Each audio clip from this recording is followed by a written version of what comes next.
guys, I'm Kirat, also known as Cheese Enthusiast. Today I'm here to talk to you about collateralized mining pools and proof of work. Coming to you today as part of the Lithos protocol team, we're doing this project for ErgoHack VI. Now, in the last ErgoHack V, we did a video and a research paper on this concept of SNISPs or NISPs. That deals with things like hash rate, shares, payouts, and that's sort of one half of the Lithos protocol. Now, the other half is what we're going to get into today, which is collateralization and collateralized mining pools. And the whole goal of this collateralization is to decentralize block production. Now, rather than have a central entity creating block candidates, CMPs allow for miners to locally generate blocks. That's going to be really important. We'll get into what all of this means pretty shortly. So, before that, let's look at how work is given to miners. Now, today, miners are using a protocol called Stratum in order to receive, perform, and send work back and forth between the pool and their mining rig. Stratum deals with something called block candidates, essentially unfinished blocks that really, they have everything inside of them, but they're missing the solution to the proof of work inequality. Now, we went over the proof of work inequality in the NISP video, so if you want to learn more about that, you can check that video out. Today, it won't be too relevant, though. All you need to know is that block candidates become full valid blocks on the blockchain once a solution to the proof of work inequality is found. Now, block candidates are generated by the node and centralized pools connected to the stratum, which then sends these candidates to the miners. The miners start mining using this candidate, and they try to find a solution to the proof of work puzzle. Once that solution is found, it's sent back to the mining pool, which submits it to the blockchain, and then the reward is found and payouts are distributed. You can see the general idea of what's going on over here in terms of block production, and that the node is generating these candidates, sending it to the stratum. The stratum is then sending it to the miners. The miners mine, produce shares, which are sent back to the stratum, and then some of these shares will eventually become blocks by being solutions to the proof of work inequality. Once that's the case, the blocks are submitted to the blockchain via the node. So this is what's happening normally in centralized mining pools. This is the mining pool operator's node, mining pool operator's stratum, and the miner themselves is simply connecting to the stratum to mine block candidates generated by the pool. Now, this is important because, yes, candidates aren't directly related to miners. They're not as commonly known to miners as things like hash rate, shares, etc. But block candidates are still really important, and let's look at why. And really, there's three reasons that we're going to go into today. The first one is going to be censorship resistance. Now, in the news today, you'll hear things about Ethereum being OFAC compliant with many of its blocks. What that means is that many of its blocks are censoring certain transactions in order to stay compliant with regulations created by certain countries. This sort of goes against some of the ideas of blockchain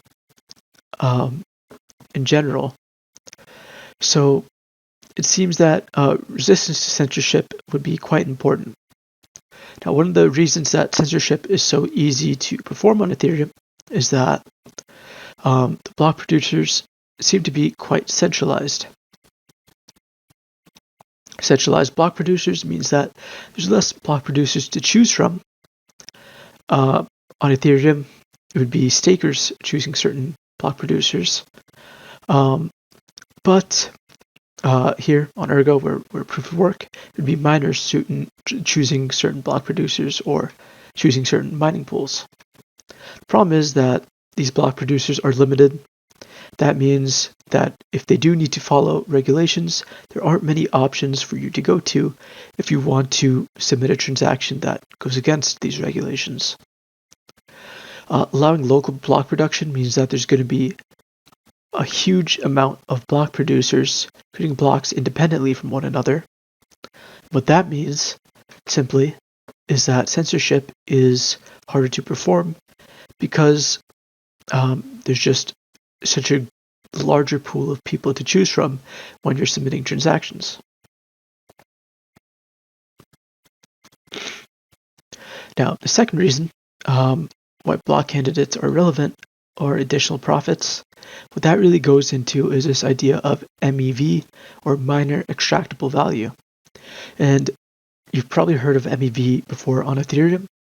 What it really is about the ordering of transactions and using your privilege as a block producer to order transactions in a way that gains you value.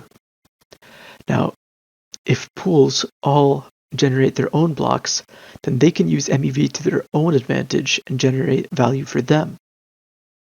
On the other hand, if you're locally producing your own blocks, you can use MEV to your advantage and to gain additional profit through your ordering of the transactions available to you. And the last point, especially relevant on Ergo, is direct governance. Now, Ergo uses block-based proof of work voting. What that means is every time a block is found, there are votes attached to it, and those votes determine the result of some vote, which is called, some decision to be made. Now, with central block production, or centralized block production, mining pools can choose whatever votes they want on the blockchain using your hash rate. Local block production allows you to choose your own votes, and if you find a block, your vote is recorded onto the blockchain using really only your opinion. You don't have to submit to a third party's opinion, a third party's decision on a vote that is relevant to you as a miner. This is only possible because of local block production. With these mining pools, they choose the votes that end up on the blockchain. Let's talk about the history of collateralized mining pools on Ergo. So, to begin, Autolycus I, which was Ergo's first proof-of-work algorithm, was essentially a non-outsourceable proof-of-work algorithm. What that means is that local block production was required from all miners. Did this using some cryptography tricks that I won't get into too much, but the point is that in Autolycus I, all miners had to solo mine to their own node. Because of that, local block production was required. Now you can see from this first image that I'll show you just now, the distribution of hash rate likely calculated via block finds during Autolycus I. So let's look at it here. You can see that the number of block producers is huge. This is an insane amount of people producing blocks independently from one another. And that's sort of just the nature of Autolycus I. Now, unfortunately, non-outsourceable proof-of-work algorithms were eventually found to be broken. They were broken because of collateralized mining pools. Autolycus II is the current iteration, which is an outsourceable or poolable proof-of-work algorithm. And you can see the damage done to the hash rate and block distribution chart. You can see the difference here. The number of block producers in Autolycus II is much lower than in Autolycus I. Now you might be wondering how collateralized mining pools were able to break the cryptography tricks of Autolycus I. Now, the way they did that is that whenever a miner would mine to their own node, they would include a transaction within their block candidate, which paid out some collateral to the mining pool. Now, every time the mining pool collected shares, it would check that the shares contained the payment transaction to the pool. Now, once one of those shares is determined to be a block, it's submitted to the blockchain, and the miner automatically pays out the pool while gaining back the block reward worth of Erg. In the end, the miner themselves doesn't really earn anything from the block reward. They're instead paid out by the pool itself, which received its Erg from the miner. The pool distributes the reward to the miner according to their work, and then it distributes the rest of the block reward to all the other miners who performed work. So you can kind of see the basic idea of what's going on inside a collateralized mining pool.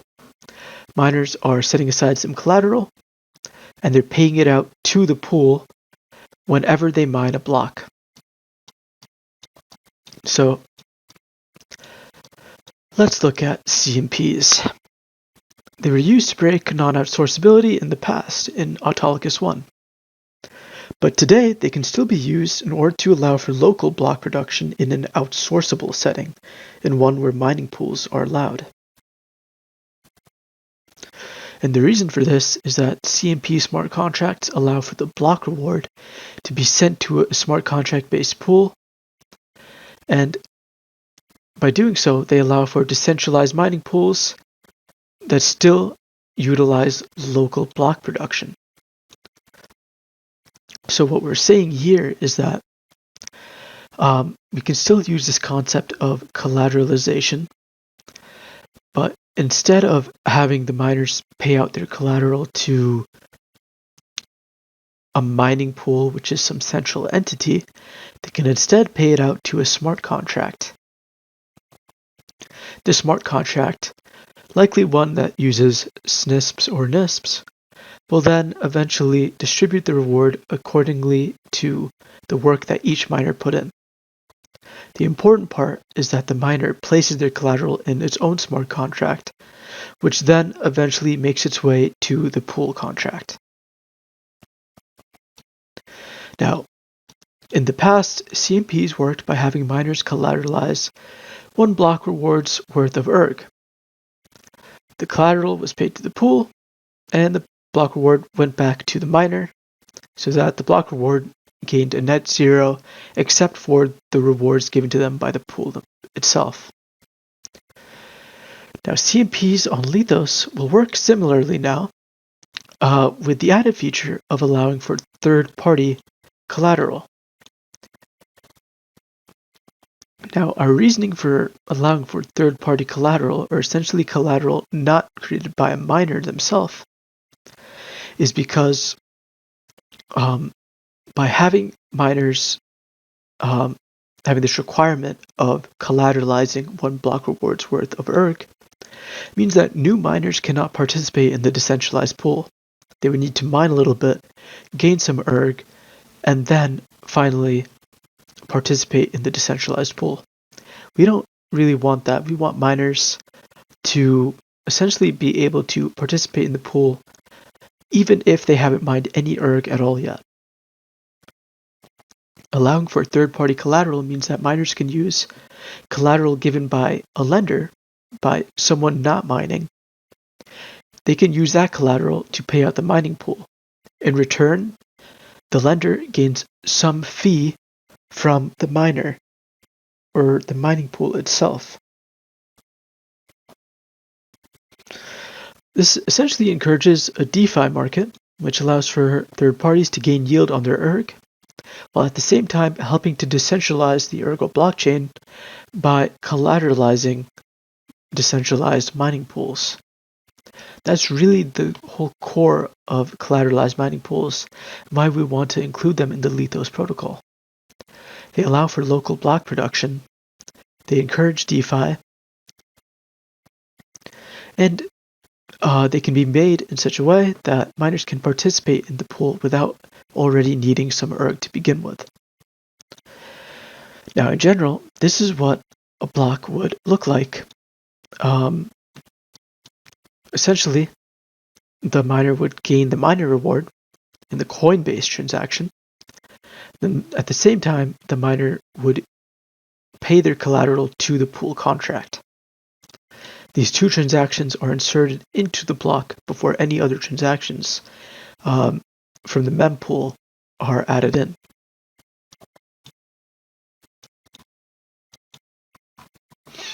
So let's look at our work for ErgoHack VI. What we wish to do was simply create a demo and an example of how a collateral transaction would work using a third-party collateral contract. Our goal was to essentially to insert a valid collateral transaction into a block and then be able to see that block be added onto the blockchain. For the purposes of our test, we paid the collateral to a filler contract. In the future, when Lithos is completed, it would actually be paid towards a NISP contract. Alright, so finally we're going to talk about our contract. So we were able to successfully create a contract and do a live collateral transaction on Ergo's testnet. So there are a few important things we want to note about this contract that make it a little bit interesting. So for one, it interacts with Ergo's emission contract. So Ergo has an emission contract to emit coins to miners every block. And because Ergo is very modular, we could kind of modify the coin-based transaction, the transaction which is spending the emission and paying out miners. We can modify that transaction, and we can add extra pieces of data to it. So we added some data to the coin-based transaction, and what we did was we made it so that the miner has to put the box ID of the collateral box that they wish to spend in the collateral transaction. Now, what that does is it requires the collateral transaction to be inserted into the block with the coin-based transaction. Now, this is really important, and you'll see why soon. But just to show about the insertion into the block, what's really happening is that collateral transaction is taking a data input from the coin-based transaction. It's referring to the extra piece of data added during the coin-based transaction. It's verifying that the collateral box's ID is equal to that piece of data. Now, the reason for all of this is safety. Now, what this allows for us to do by inserting the collateral transaction with the emission transaction, we can create very safe loans. Now, let's say I loan some collateral to a mining pool, and they spend my collateral UTXO, and it goes to the pool right here. Now, since these two transactions are all within a single block, what would happen if this block was orphaned? Because the transactions are inserted together within the block is orphaned. For one, the lender never gets their reward, but the collateral UTXO is also never spent. So because of that, an orphaned block really ends up doing nothing to the collateralizer, and it means that the pool never gets their reward. So for this reason, requiring insertion into the block makes for extremely safe loans, because orphaned blocks no longer cause specific issues with where the ERG ends up. It's essentially rolling back both the coin-based transaction and the payment to the pool at the same time. Now, that's really about it for our contract. and our work on collateralized mining pools. You can check out the GitHub link we made for a more in-depth view of what we did. But other than that, thank you guys for watching, and let us know if you're interested inside Lithos, collateralized mining pools, or even Nests.